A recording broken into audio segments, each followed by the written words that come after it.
What's up? Jason Tatum here. Ball up wherever you are with NBA 2K Mobile. Playing game events to collect NBA legends and rising stars to assemble your dream team and settle things on the court. Download NBA 2K Mobile now on the App Store and Google Play. This podcast is for informational purposes only and should not be considered legal, medical, or mental health advice. The views and opinions expressed do not necessarily reflect the official policy or position of the podcast and are not intended to malign any religion, group, club, organization, business, individual, anyone, or anything.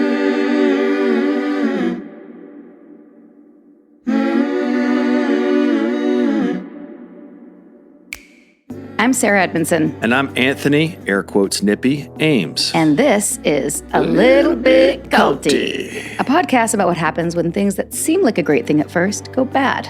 Every week, we chat with survivors, experts, and whistleblowers for real cult stories told directly by the people who lived through them. Because we want you to learn a few things we've had to learn the hard way. Like, if you think you're too smart to get sucked into something culty, you're already prime recruitment material. You might even already be in a cult. Oops. You better keep listening to find out. Welcome to Season 6 of A Little Bit Culty.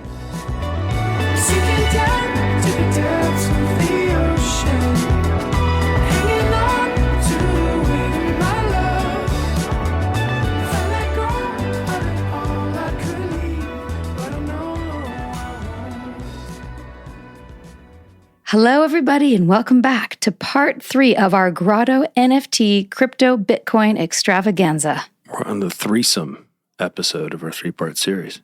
See what I did there? I do. Yeah. If you missed part 1 and 2, this will not make any sense. So go back to part 1 and part 2 and let us know what you think. Enjoy.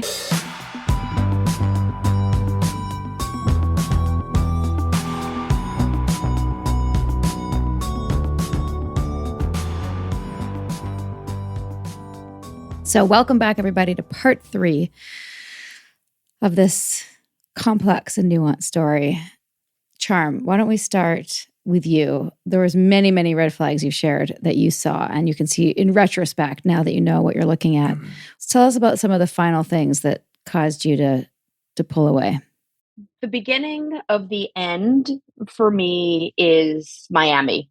I flew down to go to my first in real life Grotto event around Art Basel 2022. I was excited. I had met 3 many times. We were dating, but I had not met so many of the other people. And I like really couldn't wait. It's also the first time I was away from my family in any sort of meaningful capacity since my son was born. And so this was it. This is what I picked for myself as my first like retreat. You know, 3 had rented 2 houses. There was like a party house and like a living house. And despite the fact that I had booked a hotel and I'd even paid for it, 3 called me up and he insisted that I stay in the house he was staying in with the 33s, which were the top collectors, of which I wasn't at the time. But he just said, you're staying with the Grotto. So I canceled my hotel. When I got there, there was a few people there, but the thing that like really surprised me the most was the amount of drugs in the house, specifically cocaine.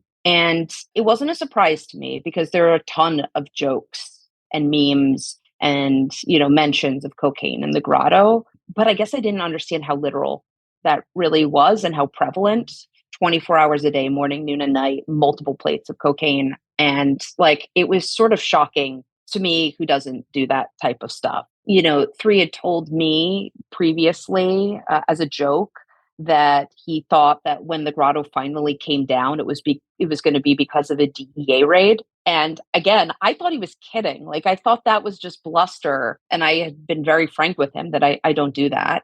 He told me he didn't do cocaine either. And that would prove to be false, which I'd learned. So going in, 3 was very clear that me and him were having a secret relationship. Threesomes, never publicly has a girlfriend, is sort of something he'd repeat to me and tell me that that's not how the character was written. He didn't want to make anybody jealous or look like there was favoritism or any like impropriety in the project. So I was like floored and surprised and just like confused when on the first night, 3, who channeled his alter ego, Threesies, silly to say, but how he like bounds down the stairs in his like garish suit over the top and he's high-fiving the grotto on the way down, and he pulls me in and he kisses me on the mouth in front of the entire room. And I don't know what to do with that, because I'm the one who's been told there's no way, shape, or form that we're going to do any of that. So, I don't even know what's what, but I'm kind of excited by it, honestly. At another point, he discreetly holds my hand when we're in a car with other people. He pulls me aside several times every day to check in, to be close. And even on a booze run, at one point we're in a supermarket with another member of the grotto. And when it's just the two of us in the checkout line, he brings up sex and contraception and like how he likes to fuck. And like, I'm just confused, right? Like, no matter how I try and play it, I feel like I fail. It just feels really unfair, I think, when I look back at it now. Because when I try and reciprocate anything or share anything about him with anybody else there, I get in trouble. I get shot down. I get told nobody can see. And I'm trying to navigate an impossible maze that I just see there was never going to be a win for me in it. And I think I should have understood it when I woke up one morning and one of the other grotto gals had snuck into my room, and she was sitting at the foot of my bed, and she warns me to be careful around 3. And I'm like groggy, I'm like, what? I'm waking up. And it's the first time I've ever talked to this person, really, other than just meeting casually. And she's like, yeah, when I first joined the grotto, 3 told me that he loved me despite the fact I'm married, and it's led to nothing but hurt. And, he's just like this with the women. And despite somebody telling me to my face, my thought is like, I know better. I know him better. We are officially seeing each other. And I just didn't know he had been doing this all along with everyone. And it's stupid because there it is right in my face, but I still continue on in all of this. Meanwhile, in the other room, 3's out there jokingly talking with all the guys about how we need more, in quote, ovaries at the party. It's how he's referring to women. And this is, again, I'm like, it's a joke.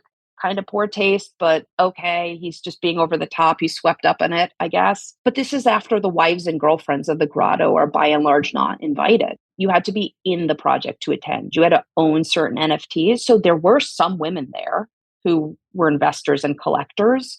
But for the most part, you weren't allowed to bring your woman. And yet we're being told there's not enough women. 2 of the members of the grotto are encouraged to go to a strip club and to try and pick up strippers to bring back to the party that night.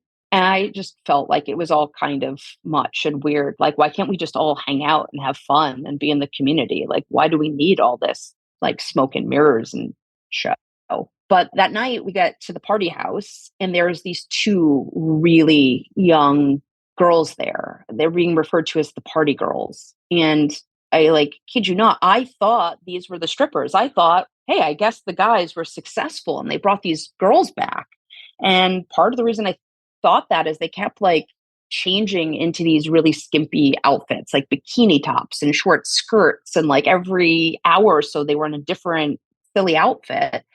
And I'm not even body shaming or slut shaming or anything. It just felt like they were there in some professional capacity, I guess, because when you tried to talk to them, they knew nothing about the project or the art or the blockchain or crypto. And they simply seemed to be there at the pleasure of 3 and his best friend Retro.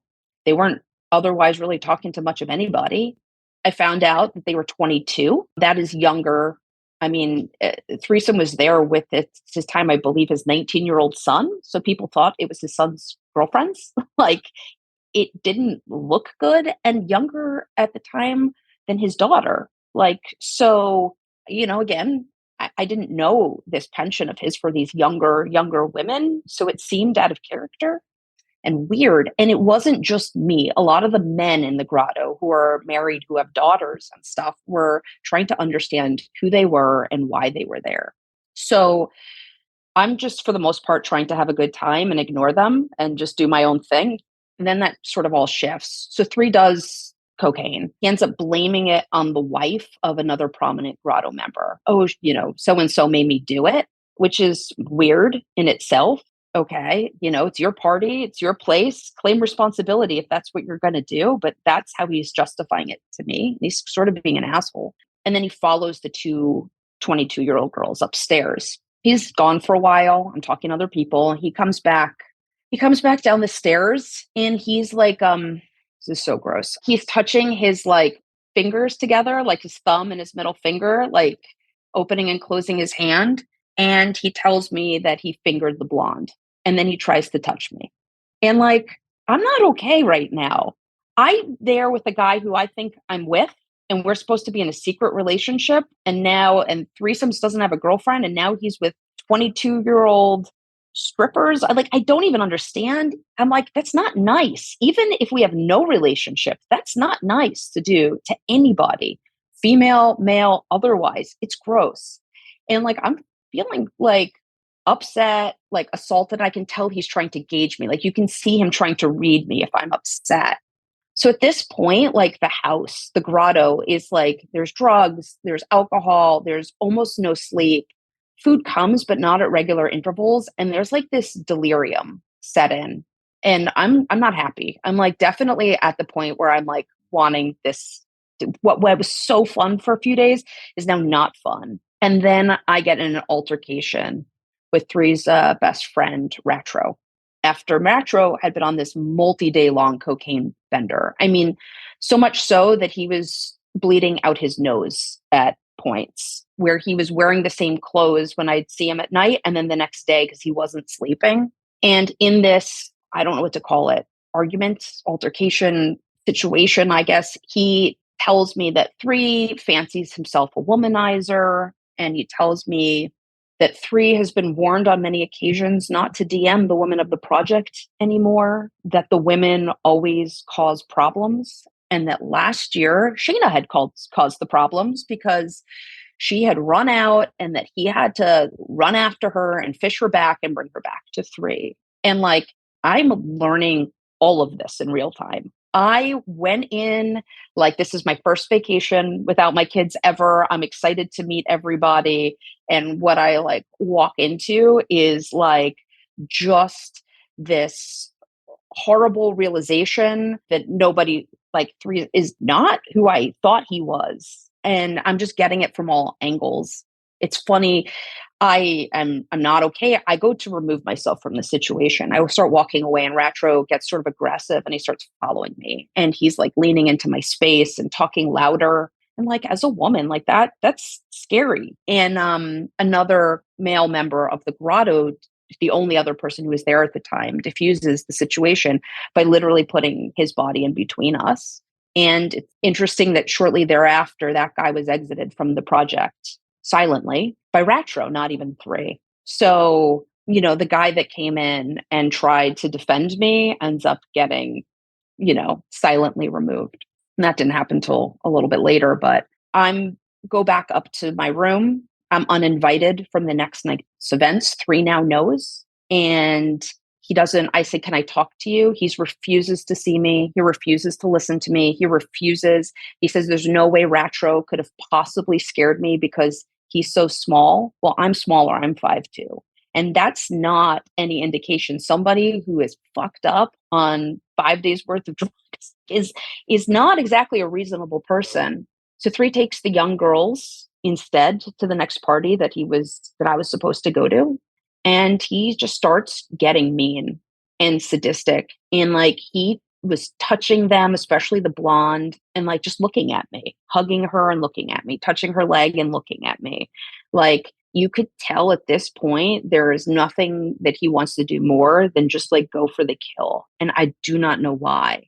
He starts telling, and this is like, I can't tell you the depth of hurt I felt on this.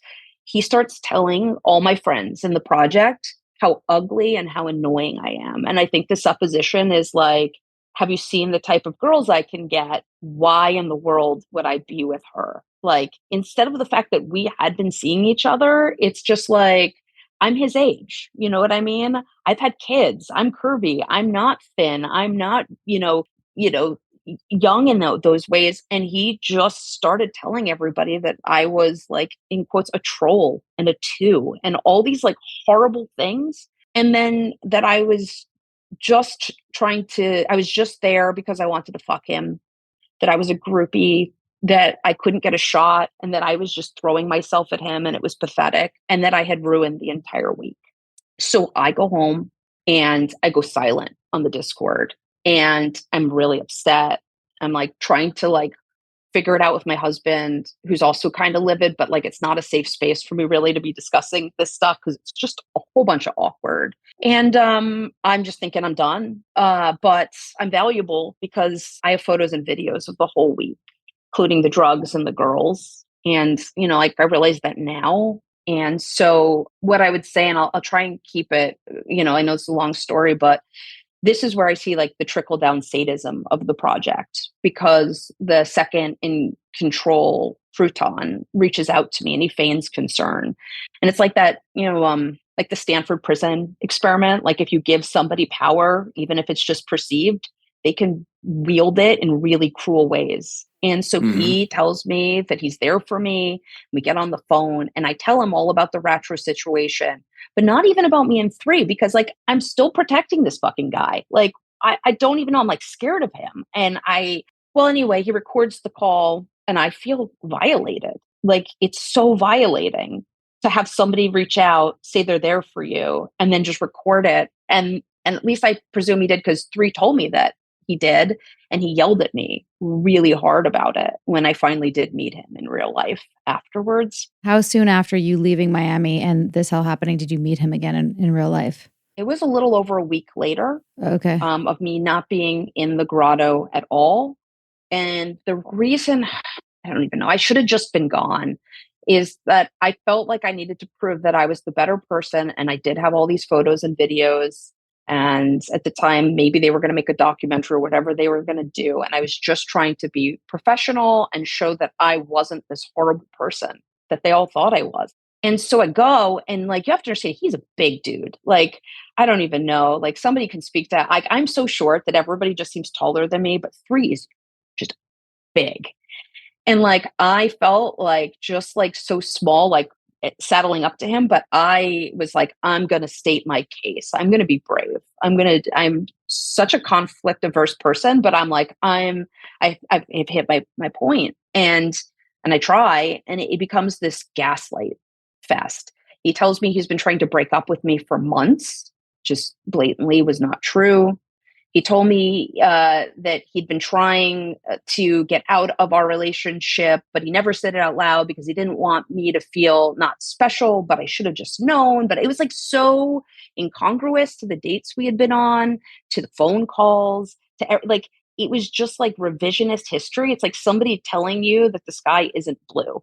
And you're like, but I was there. I was half of this. So I asked him, I said, well, why did you kiss me in front of the whole grotto if we weren't together? I mean, at the very least, that would have been inappropriate if I'm married and I'm there and if we weren't together, or even if you were trying to break up with me, that's cruel. He says, well, I didn't kiss you. And I said, yeah, you did. And he goes, well, I don't remember it.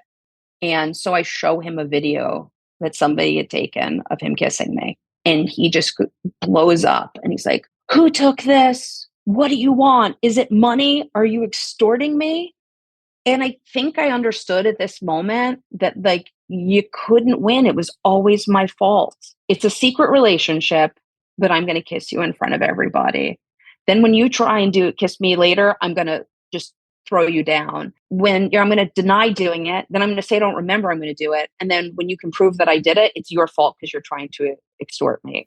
Yep, all the tactics. Yeah, it was an abuse yo-yo. He'd raise me up really high and then he'd throw me down really hard. And then I'd try and slink off. And then he would come back in and raise me up really high again. And he just did this over and over and over again. It just got to the point where at this point, he was just throwing me from such high height that like the impact was like physically hurting, even though it was just emotional. This was the last time? Nope. I saw him probably 3 more times and came back into the community. You'd think it'd be over, but he begged me back. He told me I was dear to him. The project needed me. I was important.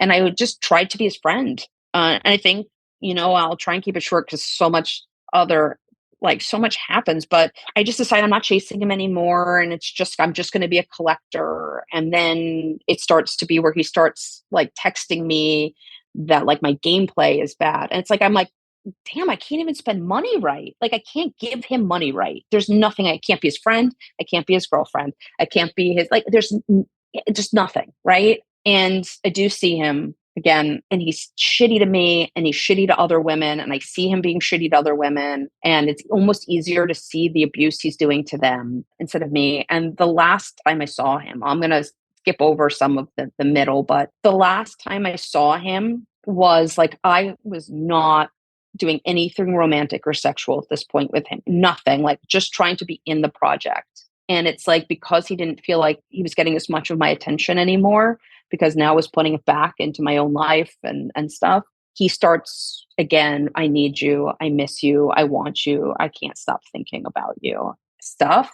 I'm not even sure I want it at that point. But at the same time, like there is a piece of me that is like, this is what you wanted, right? And so I go back and I do see him one last time at his studio, one-on-one. And think the thing I'll say about it is he promises me that he is going to make me the general manager of one of the teams, which is a huge deal on the project, like a big promotion.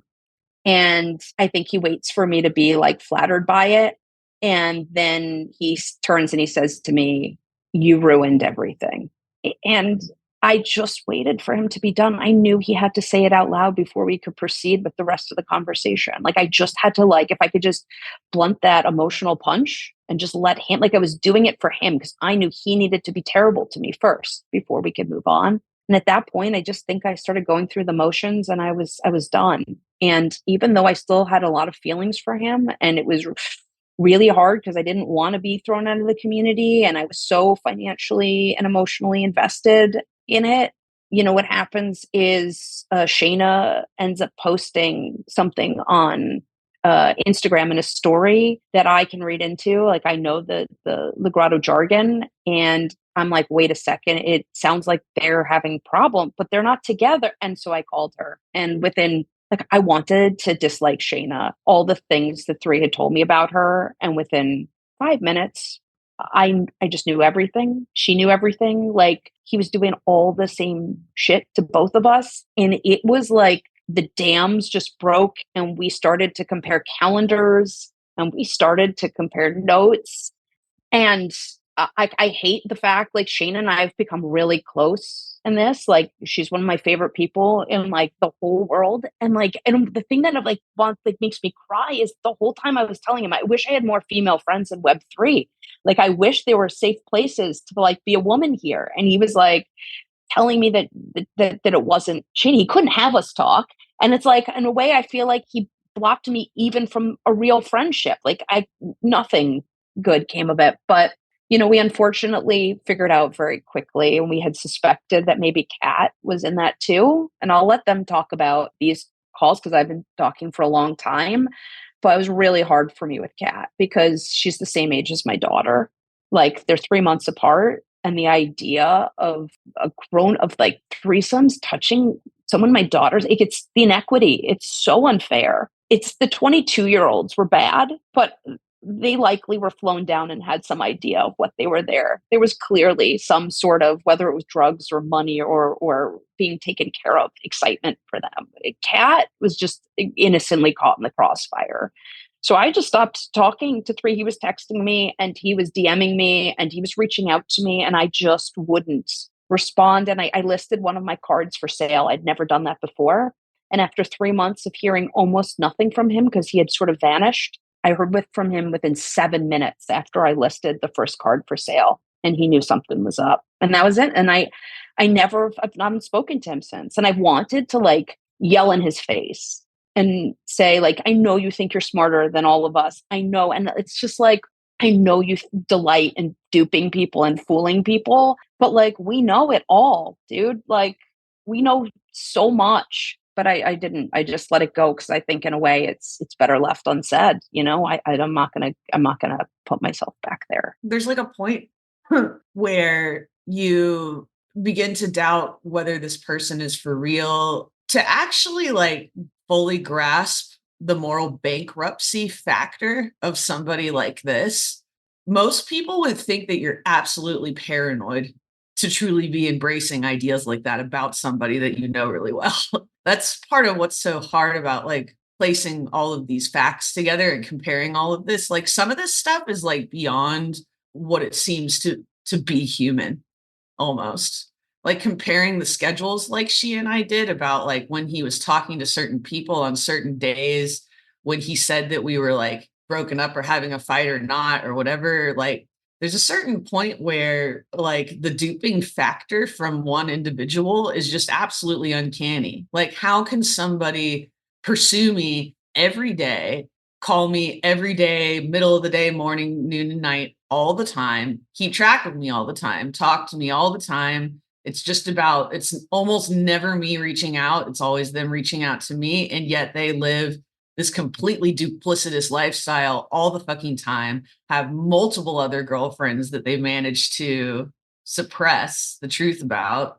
It's like beyond what you could even conceive for a person. There's a point where I was like a mod in the Grotto. I was helping with the core of the project. And then when I look back at, the incredible amount of complete moral bankruptcy that was at play, it sucks. It makes me feel like I was a fucking accomplice, like even giving somebody good advice daily about how to manage their art career and things like that. It's unbelievable where you're like, I was the first wife of a fucking cult and I had no fucking idea, even though we were joking about it in plain sight, like it was such a joke until like it wasn't, like like a lot of other ladies, like I'm interested in true crime, like as a hobby and stuff. And I've looked at cults, like I've watched documentaries on all the major cults. We joked so much about this group being a cult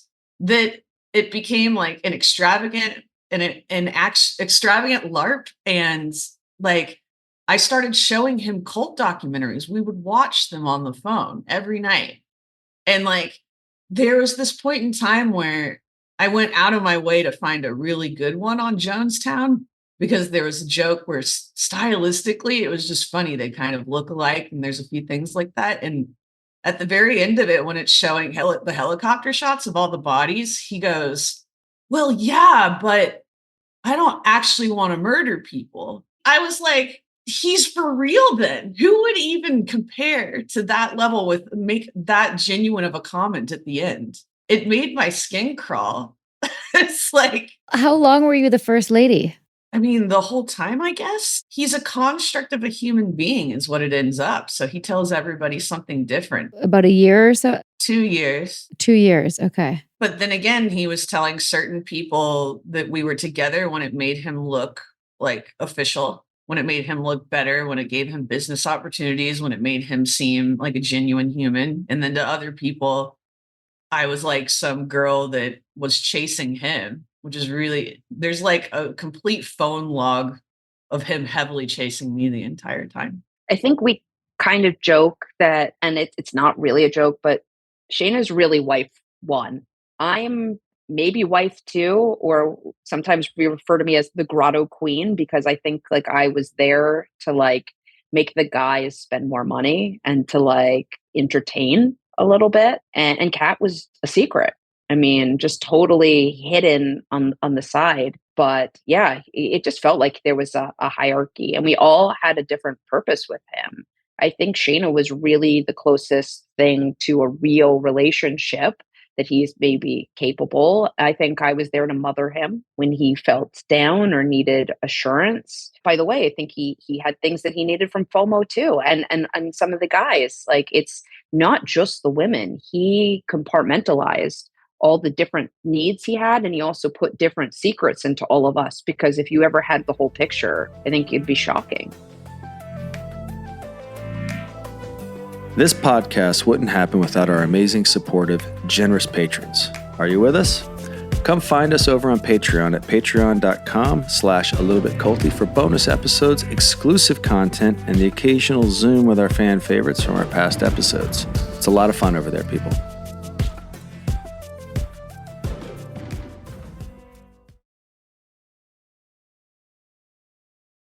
Meals bring people together, but for many families, providing their next meal can be a challenge. You can help by participating in Macy's annual Feeding the Hungry food drive All proceeds go toward local food banks and families. Now through January 31st, you can purchase an icon in-store or online, or watch out for the blue Feeding the Hungry shelf tags, where a portion of your purchase will be donated to local pantries. Together, we can combat hunger in our local communities at Macy's. The Frankies were a picture-perfect influencer family, but everything wasn't as it seemed. I just had a 12-year-old boy show up here asking for help. He's emaciated. He's got tape around his legs. Ruby Frankie is his mom's name. Infamous is covering Ruby Frankie, the world of Mormonism, and a secret therapy group that ruined lives. Listen to Infamous wherever you get your podcasts.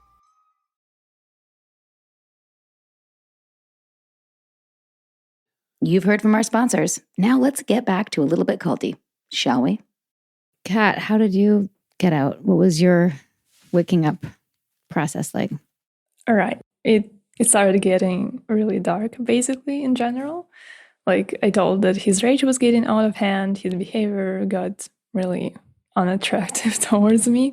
Basically, I almost lost my place in the dormitory even because of him, because of previously he insisted I don't sign a contract for my room because he would talk all the time about like a flat he wants to have in Vienna that we can like have it together, whatever. And I was like, okay, even if I can pay like half of it, it's better. And then I almost literally lost the place. It was last minute save, but for a moment I like didn't have anywhere to live potentially. So that was really harsh on me. And meanwhile, in August, we weren't technically and hypothetically together anymore because he put it on a break because he needed to go explore that kind of lifestyle with a girl he has now and had then. Just to remind our audience, you'd been together virtually, like never met in person. Never. It had been about a year? A year. Okay. And then he shares with you that he wants to explore a relationship with somebody else. So he was pausing it with you? Yeah. Yes. He said he slept with a girl who kind of, again, pursued him. They went on an upstate weekend and he spent the weekend with her. And he told me all the story and watched me just fall apart for him. Basically, on all the meanwhile saying, I love you. I don't know what to do. I love her as well, like, and let me just go do this thing. And I was so understanding because I'm like, we never even met. Like, I never understood in the first place why would he even want to be with me? Like, this is such a huge age gap, cultural gap, distance. Like, I was like, okay, so much adoration and everything and consistency. And I'm like, okay, if it makes sense. But then, like, I was so like, you go do your thing. And then in September, we had a long call. When he said like, okay, I think I will continue doing this. And that was officially like kind of over. And he was saying that his affair can end any day and any night, it's something, it just can end. Maybe when he gets a passport, but that wasn't said out loud, but it felt like he made sure I promised to maintain a friendly relationship with him so he can keep me on the roster, basically. And well, I did not understand that. I was like, okay, so now that's over and I can kind of move away from that. But I was still very much tied to him. I was also helping him with some technical work for the project. And next day, basically, Charm reached out to me in response to one of my heartbroken stories, basically, on Instagram, and we started talking. I thought like it was just friendly conversation, but we got to name dropping really quickly, and that's where I basically find out everything. And like it was literally just within an hour of a conversation, it was all clear to me. And next day I talked to Shayna too, and we all talk together now. So what happened then was an interesting part of like experience for me. Like I blocked him everywhere we ever did and did not talk. Like I did not go into anything. I felt that my body was shocked because I remember after doing that, I was shaking and I was calling my brother and I was crying for a minute because I just like my body response was just beyond anything, because my brother knew all about him and like I was telling my older brother about all of these things. But like consciously, it all made perfect sense to me because I started looking back and tearing down the whole coercion and fiction he built for me and all those words that he said, like after any like sexual or explicit content, he would say like, you belong to me, I'm the one to guide you, I know your needs and desires before you know them yourself. And yeah, like those words suddenly appeared very ugly and very like atrocious, like said by an older man to a teenage girl on the internet, the age of his daughter. And like, yeah, so I just started seeing all those things. And the fact is, when I was going into this relationship and I was aware that I am taking the risk. Like I was convinced that this is what makes sense for everyone, but I was aware this is kind of shady. And meanwhile, like, whereas it was very deeply buried under everything, under the manipulation, the dependence, the admiration, everything. But like, I knew that I am capable of taking the upper hand in case that this ever turns out to be not what it seemed. And I was like, okay, then. So now this is going to be a different conversation. But this was basically very interesting for me, the level of self-destruction on his side.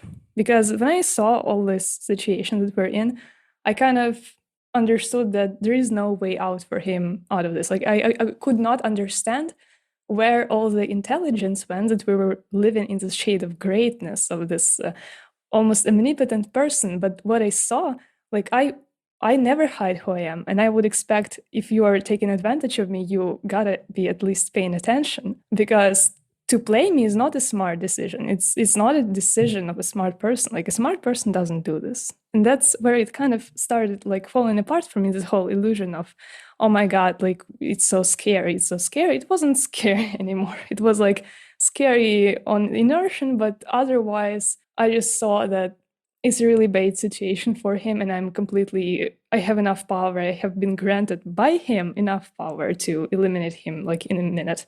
And I will do that. But yes, it was weird to me in many ways. Yeah, I talked to Charm and I talked to Shayna and we talked to many other women and collectors. And we found out that there are more of us, more than 3, more than 5, more than 6, before and after, and everywhere in between. And those conversations brought up very disturbing things that we even haven't thought about. For example, the way he talks about women to other collectors and to sometimes different women, he just portrays them as sexual trophies of different nationalities. So he basically allegedly has a list of women he slept with, where there are also nationalities of those women. And he kind of talks about it as a sport where for him to pursue a woman that he already has on the list is kind of not interesting. But when he hears like something new, that catches his attention in terms of nationalities. And it is sometimes, when I read and heard those stories, it is just appalling the way he uses cultural context of those nationalities in just absolutely inappropriate ways. Maybe he thinks it makes him feel like look more interesting or anything, but it just grows. It just literally grows. And this plays out in a sense that there are many of us who he pursued on the internet, and we come from all over the world, from all different countries. And many of us like from underdeveloped countries, of course, but either way, not all of us are even young. It's all a big game for him.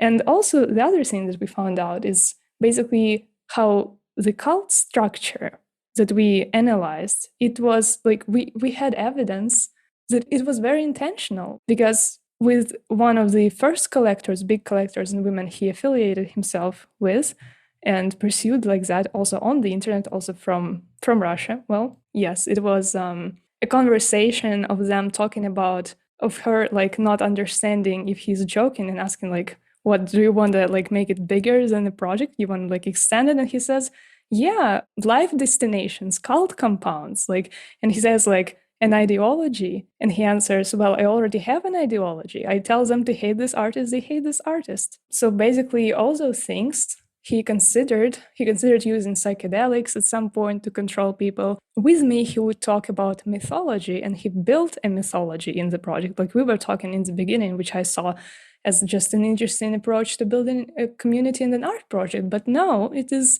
very much building an ideology and converging some happenings and lore. He was very obsessed with lore, building all the events and preserving them, making them into like a separate NFT thing, like mints. So everything that will hold together a whole like ecology and history, but it is very cult based. So it was all very much intentional. So we found out a bunch of those things. I was grossed out. I was angry. I was not hurting anymore. I was like, I've been crying myself to sleep enough for that. Like that was not anymore the case. And yeah, I was immediately like, so what do we do now? We talked to people in the project. Two collectors came forward with our stories in private, and then we came forward with our stories in public on Twitter, which mine was the first one, and it kind of gathered like 116,000 views, that post, where I told literally I was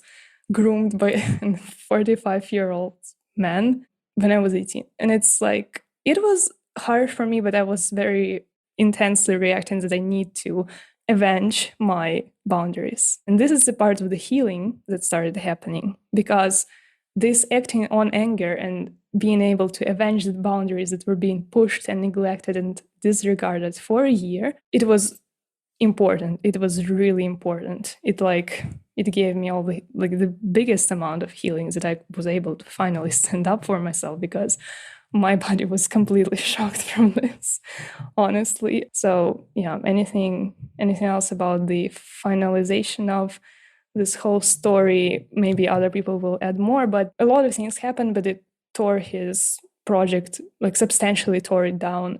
People started seeing him for what he was, mostly also not because of our stories, also because of his reaction to our stories, because the ways he tried to explain it away on a live stream that he did for his collectors. Dear Lord, like I can lie better. Like this is like a 5-year-old can lie better. This was absolutely pathetic. To me, it was impossible to listen to, because the thing with him and with people like him is also sometimes that they do not really have a feeling of appropriate, sometimes they start talking to you and you don't understand why you're hearing this. So basically that whole live stream felt sort of like that thing. It was awkward, embarrassing, and it didn't hold together, and people started falling out of the project because of what he said about charm, because of what he said literally about all of this. Like, if they were on the fence, they were like, okay, we're done. So he did a big part of the job himself, and now he is continuing to, I don't know, just perform. The performance is still on, though very few people are watching. Still, a number of most invested people with, I would say, the weakest moral compass are staying in. Well, basically, the problem is they're still pouring money into that project because they cannot get disillusioned in the person they trusted so much and trusted to care about them. But he is now kind of hoping that this will all fly over and blow over and everything will be fine again. People forget. And it is a very important thing. So that girl he started dating back in summer is a 28-year-old art writer, Brooklyn-based art writer, Victoria Benzin, her name, her alias. And the thing is, it is important for me to mention, because this is not really a personal choice anymore for her to be together with him, as he was warned by us and informed by us multiple times about like what he did, his behavior and his wrongdoings and allegations, which she proceeded to ignore and publicly defend him or just affiliate herself with him. And now it becomes like a dangerous thing, because she is now pitching his project to other people she knows in the art world. And that's a problematic point, because that's a point I really wanted to talk about, the responsibility that we bear towards other people, even as members of a cult and even as people who are manipulated. The blame is on the cult leader. He's the one who should go down for all of this. But this sense of responsibility towards other people, it can be a saving tool for us to get out of the cult also, because that's what happened when I heard the stories of Charm and Shayna. I snapped out of it immediately, if not for the sake of our own safety and protection, but then for the sake of, like, if this is true, what is my role in it? What is my place? I might be covering someone else's abuse. And yeah, any cult influences basically in each or that way a test to our system of values and a test to our moral compasses. And the final decision where we say that's enough, it always remains on us. So that's important thing. Good for you. Did you try to warn this new woman yourselves? Yes, like another one of his ex-girlfriends did. I also did. I reached out to her personally. We sent her the emails and with the email, the links to the allegations, to the posts. And that's basically, yes, we did, but we got ignored and we got blocked based on what I think was a name list that he gave her. Like, block those people because they are haters. Yes. We're the mutineers. Yeah, he labeled us the mutineers. Yeah. Those are your church bells? Yes. Yes. That's okay. That's I feel like perfect timing. Yeah, I feel like as usual. Yeah. Yes. Okay. Celebration in Vienna. I was wondering, the people who stayed with you said the weaker moral compass. Do you think there is that, and in addition, is there a certain sort of sunk cost fallacy where people don't want to leave because if people leave, do they lose actually their money? Yes. Or how does the game work? So the game works in that it's a financial prison. You buy into the project, you buy NFTs, you buy like certain tokens, we'll call them. And then, as the game goes on, sometimes you have to destroy those tokens or give those tokens away. Like they're sort of game playing pieces, but you start putting more and more and more money in. And then you do that because you're expecting to get a more valuable piece of art, a smaller edition, something more rare, something more special later. And he dangles this carrot where you don't get that immediately. Sometimes it could be a year later, you're waiting for this piece of art.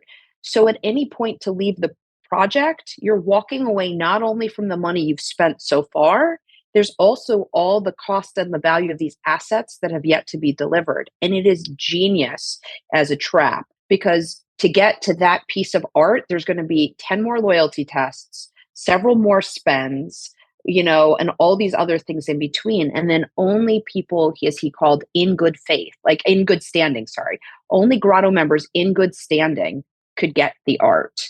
So to stay in good standing, you're just perpetually spending and spending and spending, both time, money, energy, all of it. So yeah, I mean, there's really no exit ramp. And I would say for the men, I think it's really hard for them to admit that they financially made a bad decision. Like there's that joke that there's no men ever lose money, like in the stock market, so to speak. Nobody talks about their losses, only their wins. And to admit it, a lot of these people have put in tens and tens and tens, if not even hundreds of thousands of dollars into this project that they then might have to realize those they're not paper losses anymore. Now they're real losses. If the project is not valuable, he told us the valuation of this project was so high. And if that turns out to be not true, if there's really no demand to resell these things, like he was promising, like he was making fake wash trades and all this stuff to bolster and make it look like there was a market and demand for these. If that's gone, then the money you sunk in was not an investment. It was just thrown away. I think a lot of people were in precarious situations with their significant others and their families to admit how much money they'd put into this and how there was now nothing coming out. So the people who stayed, yes, I think some are morally bankrupt. I agree with Kat. And I think some are the team owners who spent so much money to buy in, like $50,000 even to buy a team, and then you leave with nothing. And I just think they're trying to I think that a lot of them have this idea, if they just stay long enough, they can get to the next round of people and sell out. And in that, just get swept right back up into it. And now, a brief message from our Little Bit Culty sponsors. Meals bring people together, but for many families, providing their next meal can be a challenge. You can help by participating in Macy's annual Feeding the Hungry food drive. All proceeds go toward local food banks and families. Now through January 31st, you can purchase an icon in-store or online, or watch out for the blue Feeding the Hungry shelf tags, where a portion of your purchase will be donated to local pantries. Together, we can combat hunger in our local communities at Macy's. Break time's over, people. Let's get back to this episode of A Little Bit Culty. It's a good one. It's a brilliant example of Yeah. the sunk cost fallacy that all the cults have. And, as bankrupt as this guy is, he's certainly been taking notes of those cult documentaries because it's a classic dependency jail, sunk cost fallacy structure to keep people in. I want to move on to how FOMO woke up. Yeah, what was the backlash from your community and once you guys started outing them? Yeah, I think in autumn of last year, I felt in my heart that the project was failing. He had become so toxic to the NFT community and the crypto community that he was sort of a pariah. And despite all his efforts to, be political and make friends out there with influential people, nobody wanted to associate with him just based on his toxic behavior and abusive behavior that everybody knew about. And I was sort of trapped financially too. I will tell you, there's still people who are participating who I know for a fact don't want to leave because they have too much invested into the project. And that was me, I think, last October, until Charm reached out to me with her stories, and I corroborated them with Shayna. I corroborated them with Katerina as well. The possibility that he was a sociopath entered my mind, which I guess we can define as somebody who takes pleasure in punishing or destroying other people for being dumb enough to engage with them in the first place.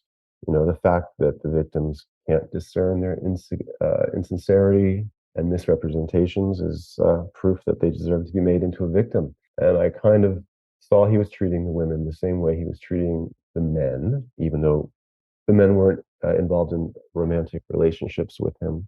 That was my wake-up call. The money just didn't mean anything anymore in in relation to the abuse. It was supposed to be a utopian art project. He always billed it that way.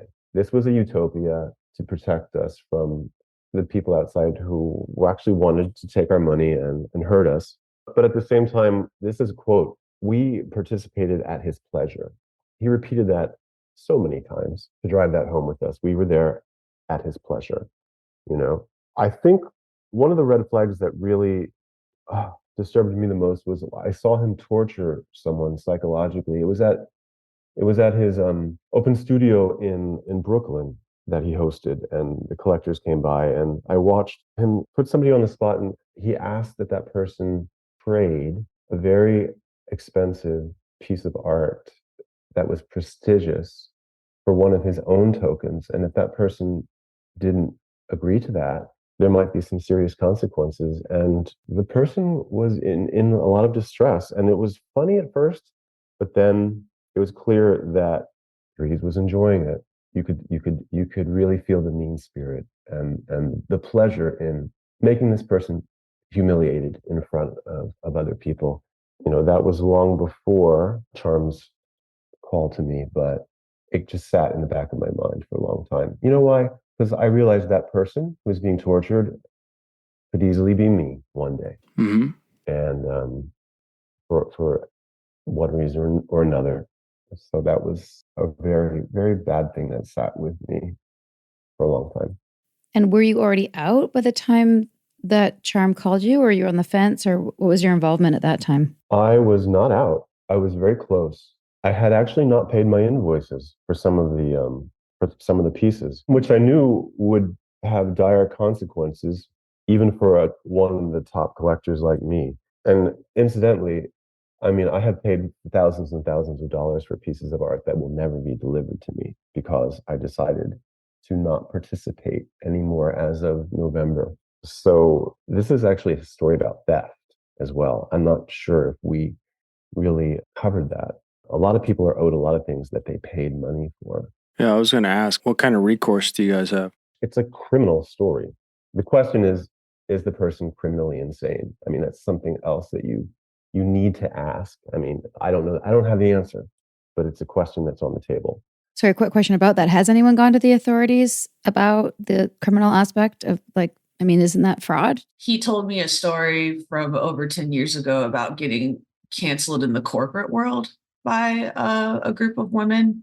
He always acted like he was a victim and they ganged up on him. Of course. And I didn't believe that. But what I did take into consideration is that it was over 10 years ago and he may have changed by now.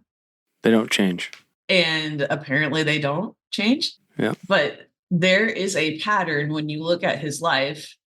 There is a pattern of this, of getting certain things out of a situation and then having to cut and run with what you've gotten, although he'll spin it in different ways. So I think that I was the only one that had heard all those rounds of stories in private, hanging out with him one-on-one, where he would like to go into the strange eccentricities of his past with me. And I protected him for a long time, regrettably now, but I felt like I was protecting somebody that was like on the mend and had like repaired a lot of these bad behaviors and hopefully grown out of it. I mean, he's told me many things. It's like you have to piece together what's true and what makes sense. Like many times, all the time, he was talking about being worried about having not paid his taxes in many years. He told me about like domestic violence incidents with his son that he had when he was living in Brooklyn. He got violent with me in private a couple times. There's just a lot to this that it makes it so hard to talk about, because it's just going back to the shame factor. It's like the temperature getting turned up slowly in this coercive control scenario where he ended up having just about full control over my career at a point, which started small and then got a little bigger and a little bigger and a little bigger until he's like controlling your career moves and your finances. And then you want to make the group look good as a whole, and you want to do the right thing.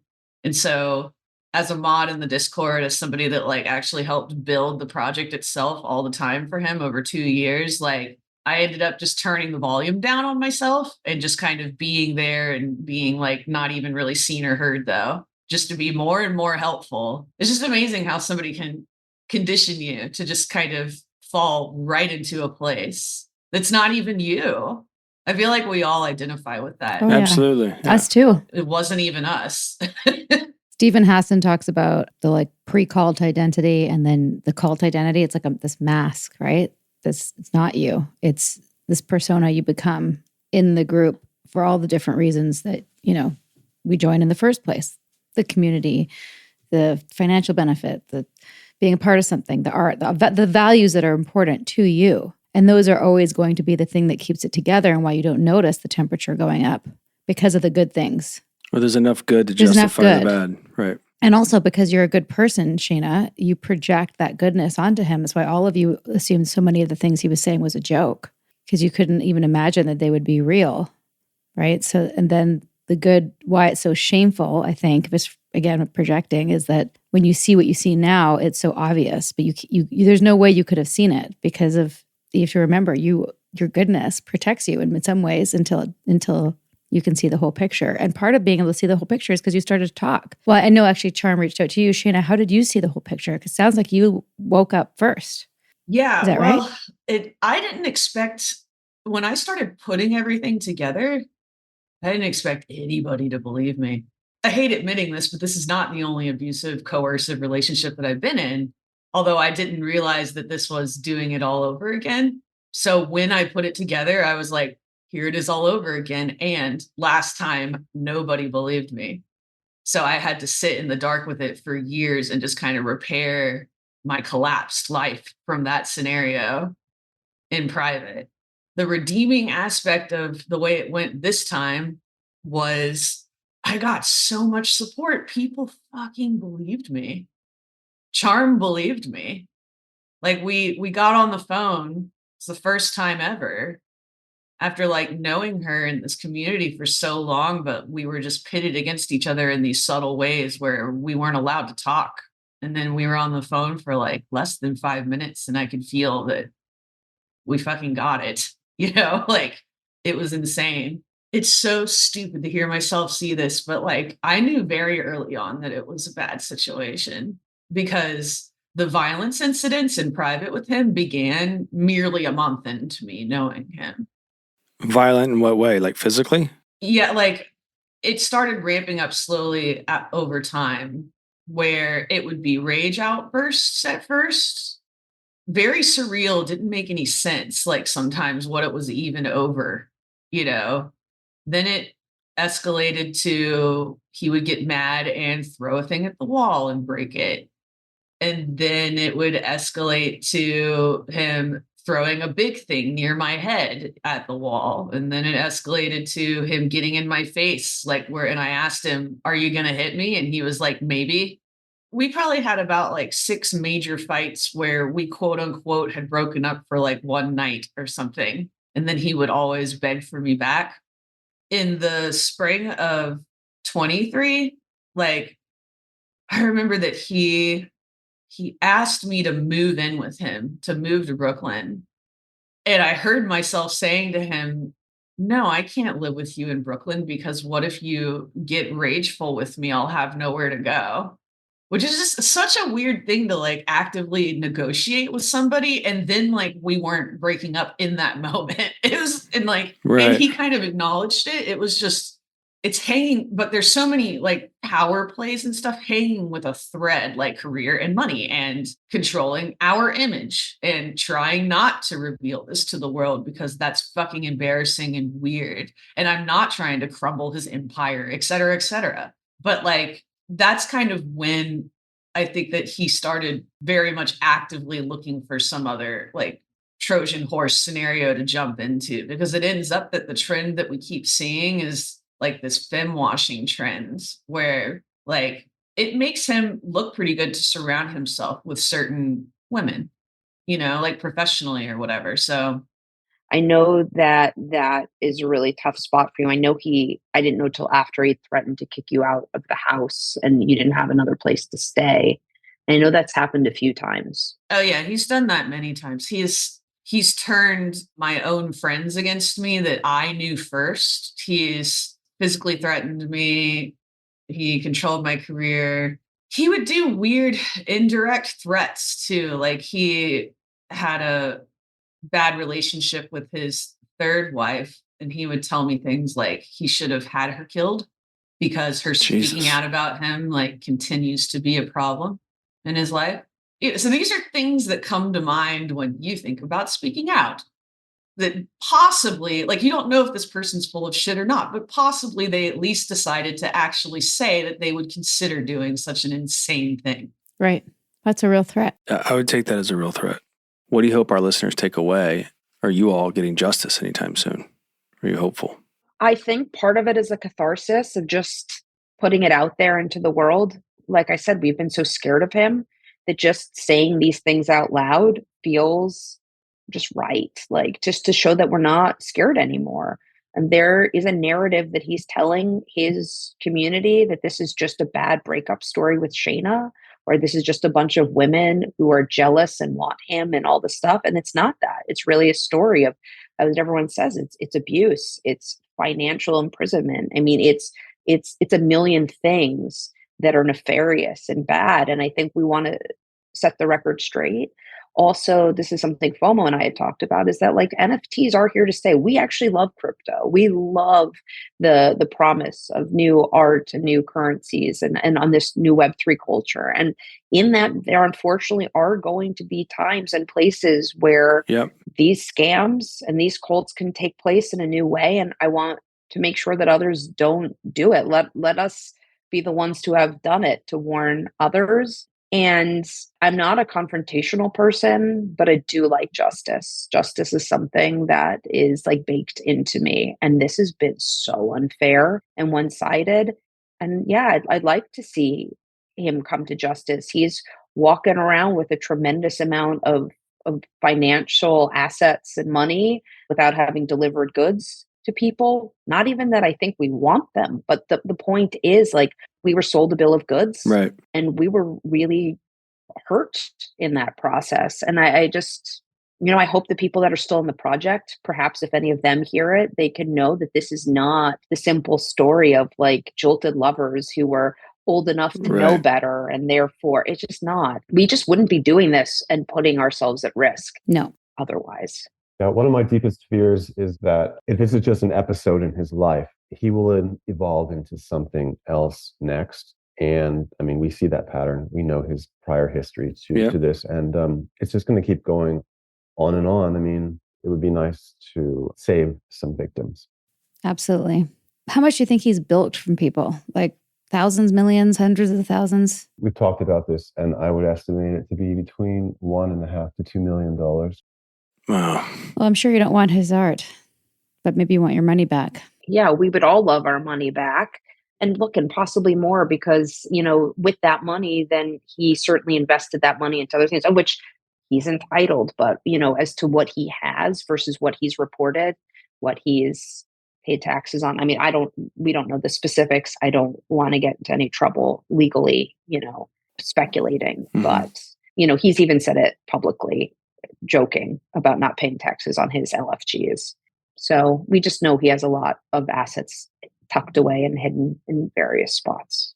Anything that we didn't ask that you feel like you need to say and record it in this time capsule of where you are now? I can just say what I would want to say to the listeners in some ways, like Yes. a couple things, 3 to be precise. It can be, first, I got very personal about this story, and I described in great detail how this happened to me, because I'm not the first teenager who happened to be in this situation. I will not be the last. And I think it's super important to talk about this for people to understand how this is happening in general. That this is not on us, that, wow, you trusted a man you never saw. That's your problem. No, it's not really. It's not a me problem. That's an important topic. I'm really glad that we got to talk about it more. Also, a great thing about healing after this, something that I have experienced in the aftermath of us coming forward and me dealing with, of course, I've been to 2 therapists in 2 different languages.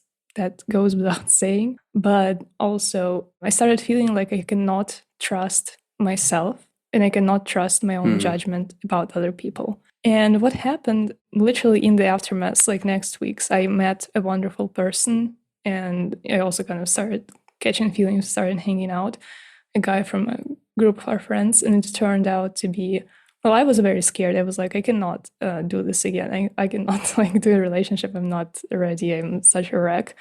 But I kind of went for it and allowed myself to explore this, of course, on my own terms. But what it turned out to be is the best relationship I've ever been in. That person is just brings such a effortless, self-proclaiming love to the space that I'm in, and it's very easy, it's fun, it's safe. And the thing about that is, it is very important not to let bad things that happened in your life to hold you from experiencing what is good about the life. And well put. I'm really glad that I did experience this. Life is just, it can be different. Not everyone is a psychopath, it's fun, basically. And the last thing is it's just a general advice for everyone out there.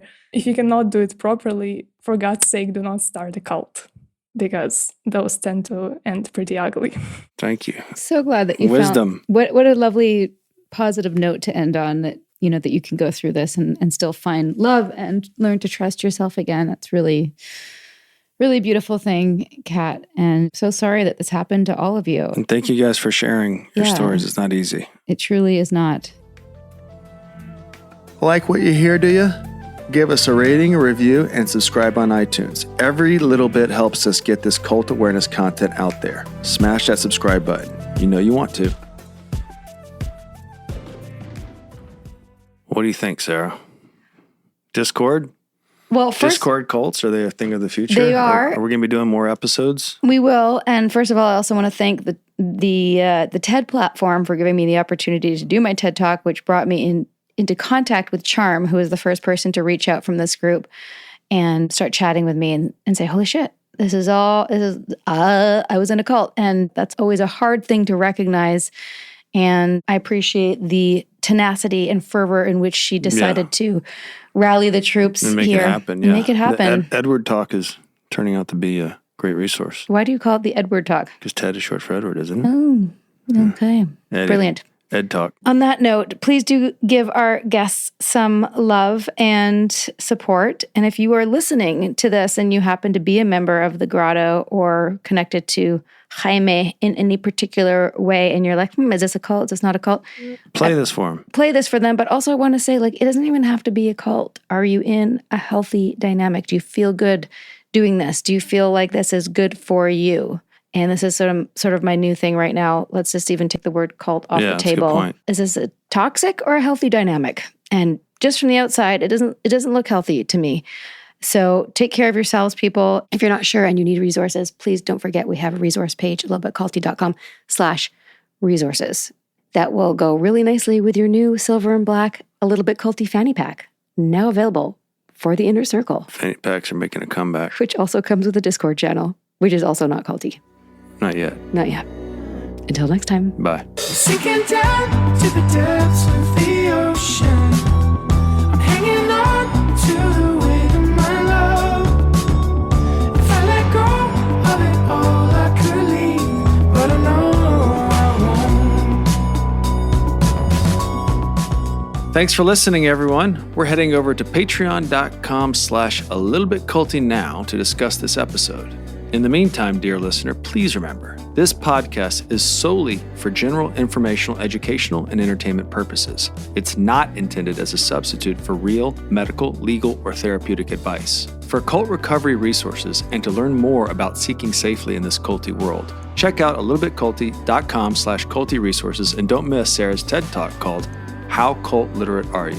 Great stuff. A Little Bit Culty is a Trace 120 production, executive produced by Sarah Edmondson and Anthony Nippy Ames, in collaboration with producer Will Rutherford at Citizens of Sound and our co-creator and show chaplain / bodyguard, Jess Temple Tardy. And our theme song, Cultivated, is by John Bryant.